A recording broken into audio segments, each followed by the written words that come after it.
Good morning, everybody. It's Bob Phibbs, the Retail Doc, and you are live with me on Sunday, January 8th. It's 9 a.m. I'm in upstate New York, where it is a beautiful, cold day, not a cloud in the sky, but it's called winter, so that's perfectly fine with me. Please type in where you're joining me from. We are all over the world. I know we're in all kinds of different time zones, and some of you are staying up late or getting up incredibly early in the morning to come join me. Every month I go through and I answer your questions live like this. And I would have done it last week, but that's New Year's Day, and most of you are not going to tune in. I mean, I'm wonderful to hear, but not on New Year's Day. So I appreciate that. And again, just type in, let me know where you're here. There's always a little bit of a lag. What do you think of the shirt? What do you think of the shirt? So today I wanted to, hey, Alex, you're always here early, my friend. 6:01 out there in Washington.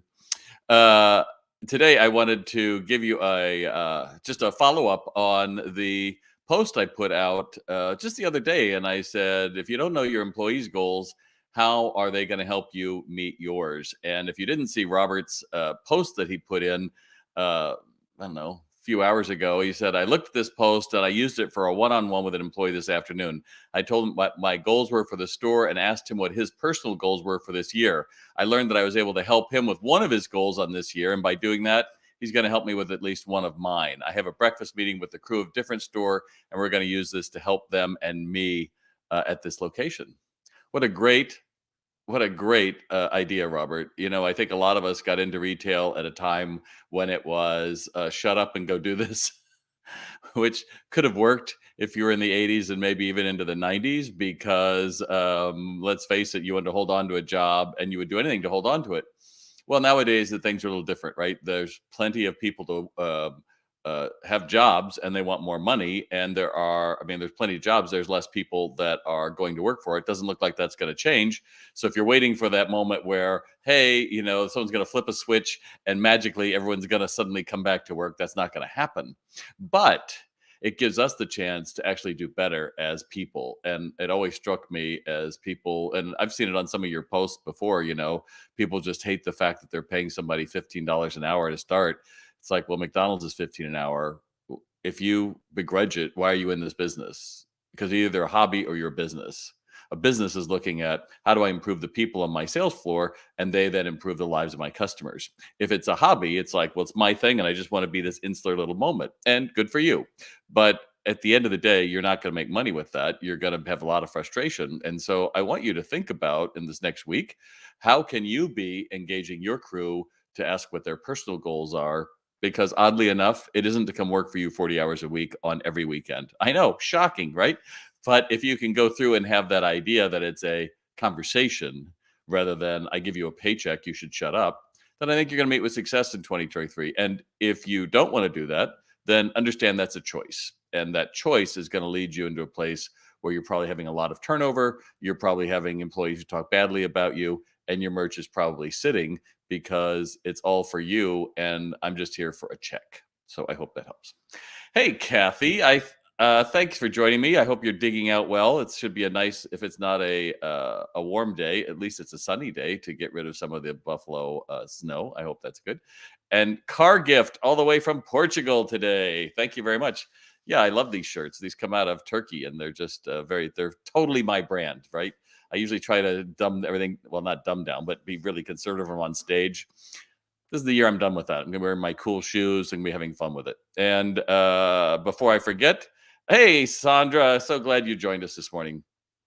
Before I forget, you know, if you're struggling with too much merch that isn't moving, you know, the last 2 years we're all about, oh, we don't have merchandise, supply chain problems. And while, yes, there are spot things that you may not have, the reality is most of you had enough stock for your stores this holiday. But now we're in January and February, the quiet season. Shh. Actually, it's the other way around. Like, you're saying, please come in, talk to me, right? Do you have employees who are not showing up or who aren't really doing much on your sales floor? You know, one of the biggest reasons why all these things happen is because your employees are not trained. They are going into work to wait for someone to come in on that magic moment when they go, do you have X? And they go and take it for them and bring them up. And that's a pretty boring place to be. But when your crew is engaged in selling, then they understand that every customer that comes in the door is a way to get rid of that boredom and to have fun. And the parties in the aisles, not behind the counter talking or texting or saying, I want to do anything but be here today. And if you're ready to change, I have a problem called I have a program called Sales RX, my online retail sales training program. We have a sprint coming up where we take, I don't know, anywhere from 10 to 20 business owners through the program and hold them accountable for about 4 weeks with live video with me. So if you're worried you haven't done this because you don't know how to hold yourself accountable or you're not sure about how it works, we're going to have all that demystified. And all you have to do is go to SalesRx, SalesRx.com. You buy the program, and then we'll send you the information. The first meeting will be at the end of the month. You'll all be hearing more about that because, frankly, the only way that I talk to you is either through live videos or through my blog or my website. So that's something I hope you do. Sandra has been there. She can vouch for having been there, and she's been with us for a long time and met with great success. You should ask her about her windows of contact or role plays, which are always hysterical. Well, look at this. There she goes. So I don't get many. I need more shirt comments. Why aren't you commenting about the shirts or give me some thumbs up? Come on, wake up, people. All right. So I have some very wildly different questions today, and I will be curious to see how this all works. I hope I have the right answers for you. Again, my goal is to help, not hurt. Here we go. Anika asks, what's the best way to get people to add on to a purchase when picking up something they ordered online? And what's a good price point for items placed at the cash rep for quick add-ons? Well, the answer, the first thing is your cart has to do the heavy lifting, just like Amazon or Nordstrom or anybody else does. It has to be the one that's selling that product at checkout. So if you don't have that ability, I know there's Shopify Plus, a lot of upgrades to most e-com platforms. So I would encourage you to do that. That's where the add-on happens. Somebody who is driving up to pick up their order is not going to generally be as open. Although everything that we hear about with home improvement is 30% or more go back into the store and get something else. But I think that's probably a little different than what you're dealing with.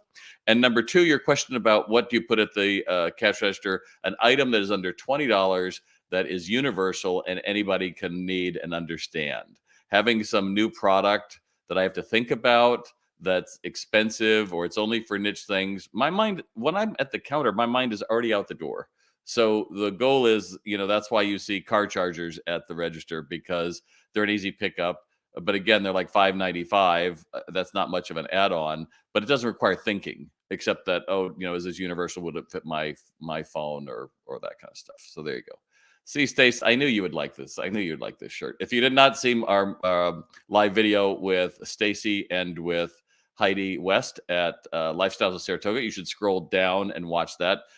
Heidi unpacks some of the mystique that makes her the most awesome retailer in Saratoga Springs. And Stacy, who is her number one right hand, helped me do some role play. And so Sandra and those of you who are on Sales RX, we have a whole bunch of new things on mock sessions, which will debut in February. So there you go. Top fan Jennifer Carter says, besides all the SM, I'm not quite sure if you mean SMS, like texting. What's the most cost-effective way to advertise for a local market? Number one most effective is always people who know you. That's the most, which is why so many people try to get you on a mailing list or an email list or to text them something or follow them or do something. People who know you are your best ones for any local market. And number two is businesses who serve the same people as you do. Now, I'm not saying go and buy somebody's list, but you have to start looking at building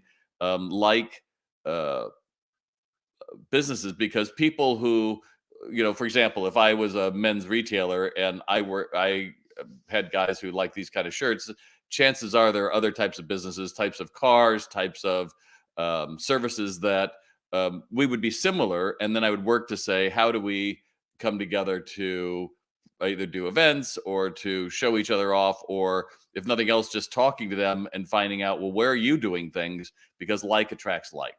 And advertising, I'm a big believer that the right advertising is the right place at the right time, that the customer is interested in buying what you have finds you, which is always going to be somewhere on Google. Nowadays for Gen Z, it's on TikTok. But at the end of the day, the likelihood that you're going to put something out on that day is not that great.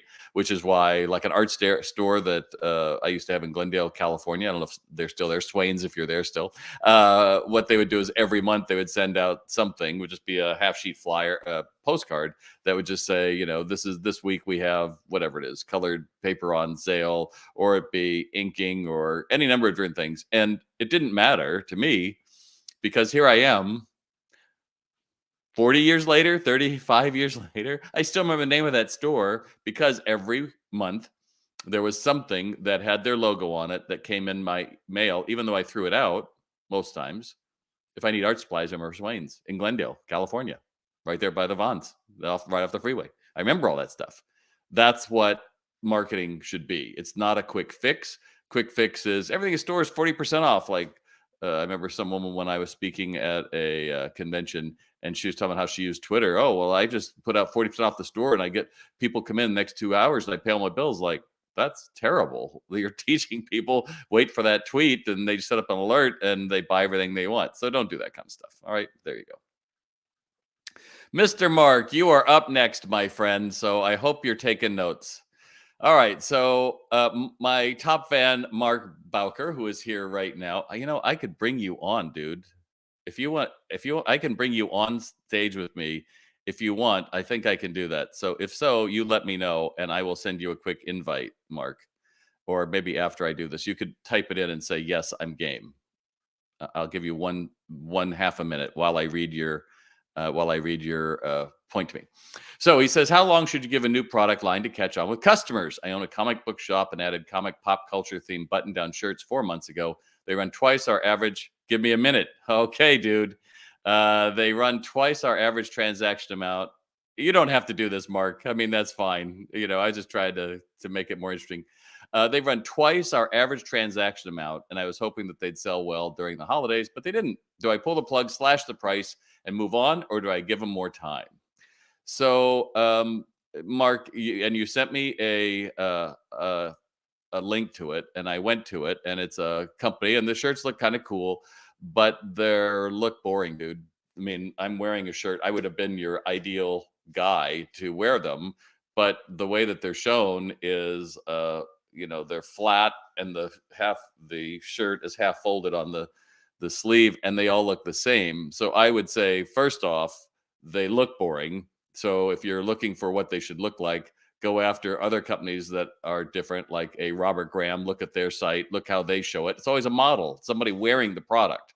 It's not like I would have just gotten it out of a flat package. So that's one. If you want to do this, right? So if you want to do this, dude, seriously? All right. So we're going to try this. I have to hit invite. And I'm going to, Mark, you can follow this. Anyone else theoretically could follow this, but this will save us a little time. I will see you when you join me. All right. So the descriptions look boring, and the descriptions of the shirts are kind of boring. So that's not you. That's not your brand. And I get it. I went to the other site where you get these, and they're using the exact same art. I just think that you haven't probably marketed it a way that makes people go, wow, that's really cool.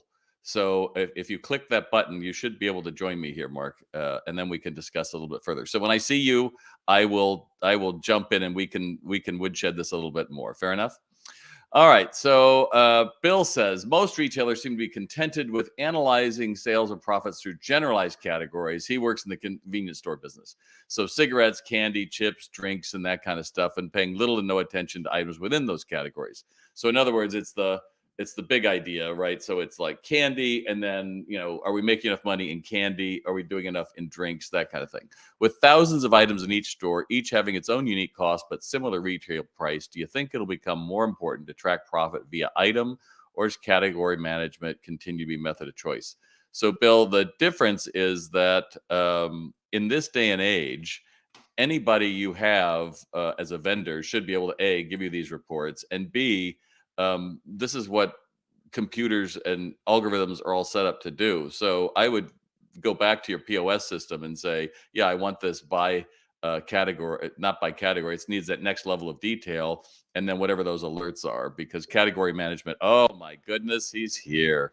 So there you go. Category management, I think, is a little outdated. All right, so we're going to add Mr. Mark to the stream. I can't believe this. Look at what two good-looking guys look like in nice Yeah, on a Sunday morning at on a that. Sunday. That's what you had to give you a moment for, right? Huh? You Totally don't get. want to know what you had to give me a moment for, Bob. Okay, then move along. All right, so obviously you like the shirts. Obviously, and see, Stacy even thinks you have a nice shirt. So there you go. Stacy would know. So what have you tried to market these? So the marketing is in store. We have sold some on our website, but when you asked to see them, that was the quickest way for me. I should have taken a picture of the display in the store. Afterwards, I realized that was probably the right Okay. way to go. So we do have them on waterfall hanging, clothing things that are sticking out of slat wall in a primary location in our store.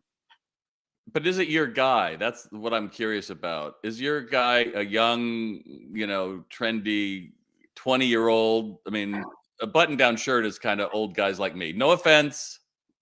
You No see this offense. white? See this white? I'm an I, old guy too. I know. I know. But yeah, I think that's a great point that you bring up, and it's one that we've wrestled with.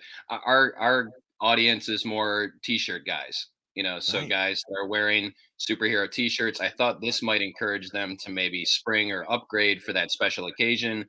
You can wear it to work. I have teachers that are buying them that can wear them in the classroom, but they're not moving fast enough. So go with me here. Just make a video on your phone and put it, on the front of your page down at the bottom right. You have this sad little picture of one of them, with white around it. It's terrible. Make a little video that just says, "Hey, you want something different?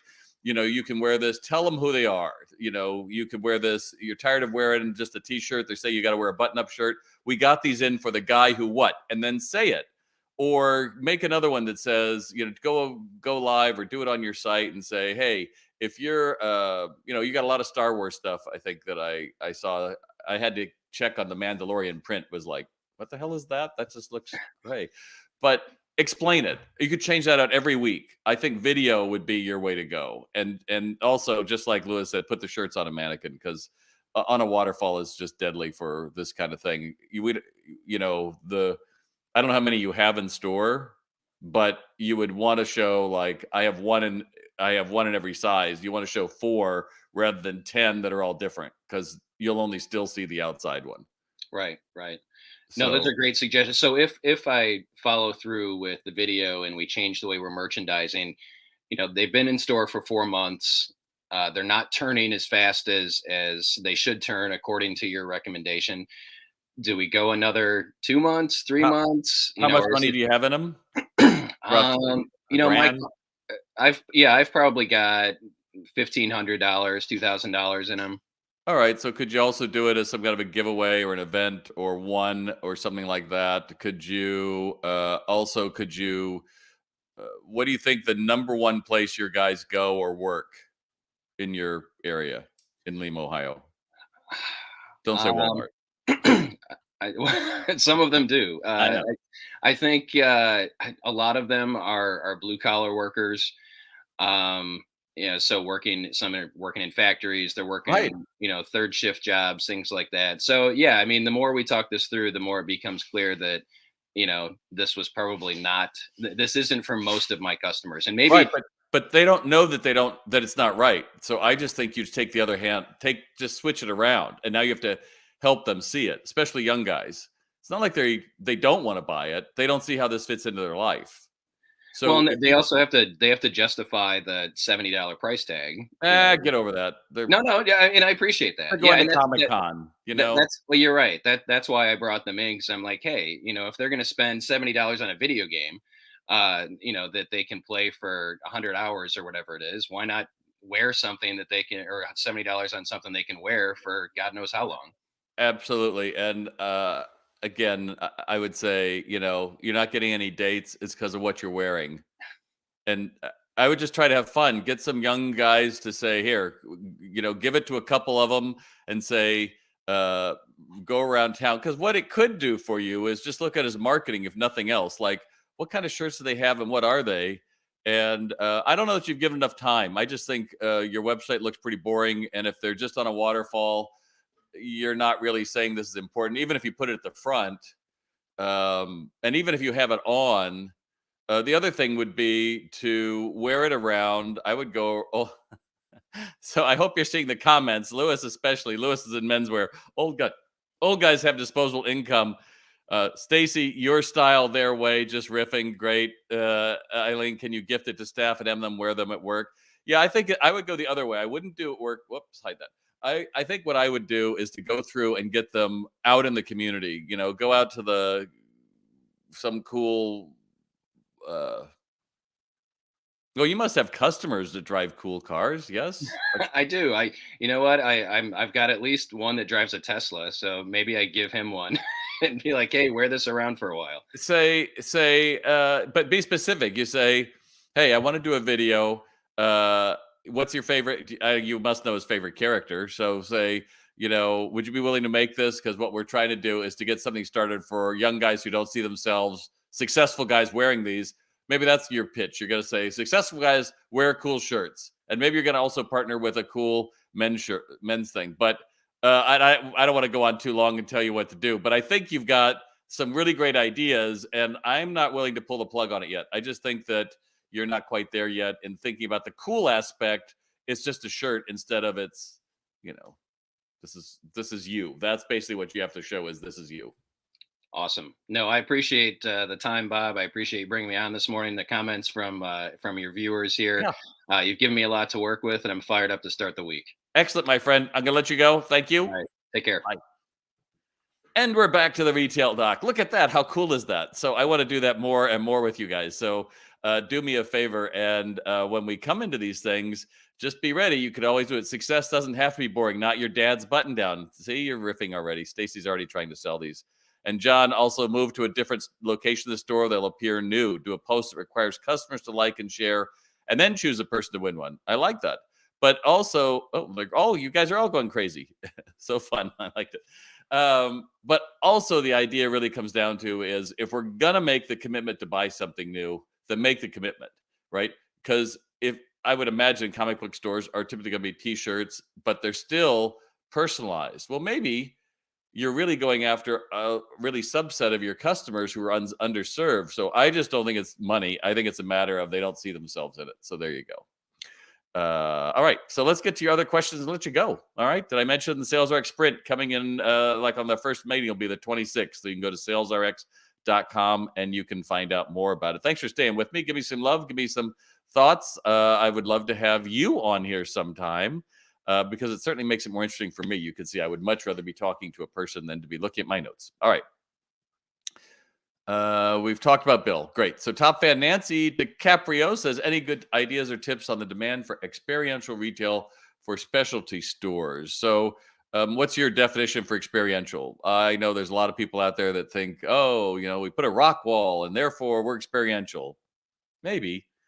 How many people going into a store like, I'm going to want to climb a rock wall? If you like rock walls, you're probably already doing that somewhere else, not in the store. I had when I did a business makeover here. I don't know if Lisa or Chelly are here today, but I know I had suggested it would be great to make your own bird seed. You could have this whole capability. You'd have all these different ones. They can mix it up for their own personal blend and bring it home and see what works. That takes up a lot of room.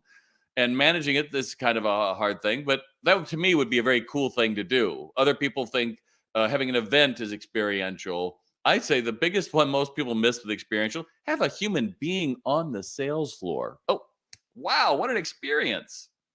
I am so done with not being greeted in the store. I'm so done with looking down at your phone and having to beg them to please come look at me, or to go into a big store and you have people who are nice. It's just that we're operating on a skeleton crew, and it's now January 8th.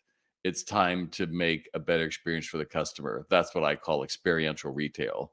Don't distract me with a bunch of other crap. Oh, we've got video signs. Good for you. What about me? That's all. That's the experience I want. All right, so there you go. By the way, if you have any other questions, you can join them in right now because I'm still live for like another couple minutes. So if you want to type in and let me know what your question is, I will answer accordingly. Top fan Karen Marie says, "What would you recommend to someone currently applying for a leadership position for a retail merchandising company? Position is remote and more data and consultant based, supporting clients within the retail industry. Do you think this could be enjoyable for somebody with direct hands-on visual merchandising and inventory knowledge and interests that haven't changed, but is facing some physical limitations?" Well, Karen Marie, I always say, why the hell not? You're just applying for it, so just be ready to understand that you're going from doing to thinking about doing. That's a very big difference. That's part of why I like my job because I can think about doing, get up on the platform, tell people you need to go do this and this and this, but then I get to go back like this last week and work with retailers hands on because I'm doing right. So I could be merchandising, I could be training, I could be doing mock sessions, all of those kind of things, which make me really excited. If I had to stay here, like when COVID happened, I couldn't fly or walk around or anything. Then it was like, oh, well, I got to do virtual. Well, virtual is a very different thing. I mean, for me, I'm kind of now I think I can pretty much be me when I'm talking to you. Well, I think I always be me, you know what I mean? But I can show up as Bob, but it's a little draining to do visual. Visual, you don't get the applause, and a lot of times you don't get the hands up and the love. And also, you have to deal with people who do they just turn off their camera, and that sucks. I can tell you that trying to talk to people who don't turn on their cameras, you're like, "What is this? Why is this?" It takes away. So I hope that helps, Karen. And at the end of the day, when you're really thinking about what you can do to be different, it's all going to come down to being a better people person. That means you're going to be looking at your employees, finding what their goals are, and then you figure out how can I help them reach theirs so that they'll reach mine. Otherwise, you're saying, "I'm giving you a paycheck. You should do this." That's not going to cut it in 2023. It may have cut it when I was actually hiring grown men at $2.10 an hour back in the 80s when I first started out, but that's not the case right now. All right. Caroline in Maine. Oh, of course you like this shirt. I love this shirt. All right, great. All right. So, and Mark, I want to thank Mark especially for going online. I've never done that live, but I would love to do that more and more with any of you. Think about the possibilities. You could go through on a live and I could actually see your store. I could actually talk to you one on one, but that's what the magic is humans trying to figure it out, right? It's not the idea that there's one way. It's like, let's think it through. And having been in this business for longer than some of you have been alive. I think I have some pretty decent experience, and with the brands I work with globally as well as locally, I think I'm on the pulse. And you know what? The pulse of retail is being brilliant on the basics, which means every person comes in can change your fortune as they walk through the door. All right. With that in mind, I'm Bob Phibbs, the retail doc. Thanks for joining me, and feel free to share this. And I'll look for you the first week of February. Next week, I'm actually off to do a keynote in the Dominican Republic, so I had to just get that in. I'll be in a sunny place. But I'll be thinking of you. I will, honestly, working diligently on the sand. All right, with that in mind, thanks for joining me. Bye.